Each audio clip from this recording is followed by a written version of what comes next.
এই মুহূর্তে পটুয়াখালীর কুয়াকাটা সমুদ্র সৈকতে আছেন সহকর্মী শেখদার জাবির হোসেন। সরাসরি যাচ্ছি তার কাছে। নিম্নচাপটি গভীর নিম্নচাপে রূপ নিয়েছে এবং এর প্রভাবে কিন্তু বঙ্গোপসাগর সহ গোটা উপকূল এলাকায় কিন্তু তাণ্ডবলীলা চলছে এবং এই মুহূর্তে কিন্তু আবার মুষলধারে বৃষ্টি শুরু হয়েছে, যেটি সকাল থেকেই কিন্তু এই মুষলধারে বৃষ্টি চলছিল।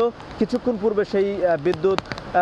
পূর্বে কিন্তু সেই বৃষ্টি শেষ হয়েছিল, আবার কিন্তু শুরু হয়েছে এবং এই মুহূর্তে কিন্তু কুয়াকাটা সমুদ্র সৈকত বেশ উত্তাল রয়েছে এবং দিন ভরই কিন্তু আমরা দেখেছি তাণ্ডবলীলা চালিয়েছে বঙ্গোপসাগরের ঢেউ এবং এই ঢেউয়ের প্রভাবে পটুয়াখালীর নিম্নাঞ্চলের যে বেড়িবাঁধ, সেই বেড়িবাঁধগুলো ভেঙে গিয়েছে এবং বেড়িবাঁধ ভেঙে হু হু করে লোকালয়ে পানি প্রবেশ করেছে। বিশেষ করে গলাচিপা উপজেলার পানপট্টি লঞ্চঘাট সংলগ্ন যে বেড়িবাঁধ, সেই বেড়িবাঁধ ভেঙে গিয়েছে এবং ভেঙে গিয়ে ওখানকার কয়েকটি এলাকা প্লাবিত হয়েছে।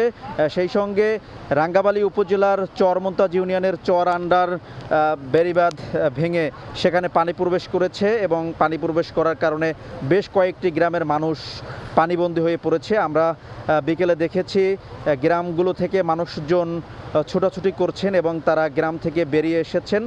তাদের যে মালামাল সহ গরু ছাগল সব কিছু নিয়ে কিন্তু তারা নিরাপদ আশ্রয়ে এসেছেন এবং আমরা চালিতাবনিয়ার খবরও নিয়েছি। সেখানেও আমরা জানতে পেরেছি যে চালিতাবনিয়ার যে বিধ্বস্ত বেড়িবাঁধ এলাকা, সেই বেড়িবাঁধ এলাকায়ও হু হু করে পানি প্রবেশ করেছে এবং পানি প্রবেশ করার কারণে সেখানে মানুষজন কিন্তু এখন এই মুহূর্তে পানিবন্দী রয়েছেন। তো গোটা উপকূলীয় এলাকা জুড়ে কিন্তু এখন একটি ভয়াবহ চিত্র বিরাজ করছে। বিশেষ করে নিম্নাঞ্চলের মানুষ চরম ভোগান্তিতে রয়েছে, পানিবন্দী হয়ে রয়েছে।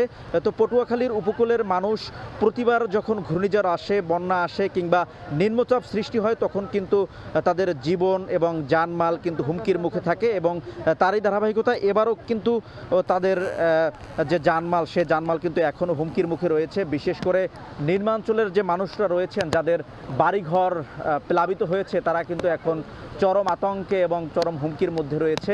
পটুয়াখালীর রাঙ্গাবালী উপজেলার চালিতাবনিয়া, চরমন্তাজ এবং গলাচিপা উপজেলার পানপট্টি সহ চরকাজল, চরবিশ্বাস সহ বেশ কয়েকটি এলাকার চিত্র কিন্তু ভয়াবহ।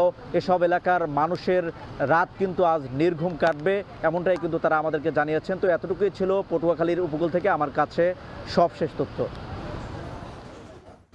পটুয়াখালীর কুয়াকাটা সৈকত থেকে উপকূলবাসীর এই মুহূর্তের খবরাখবর জানাচ্ছিলেন সহকর্মী শেখদার জাবির হোসেন।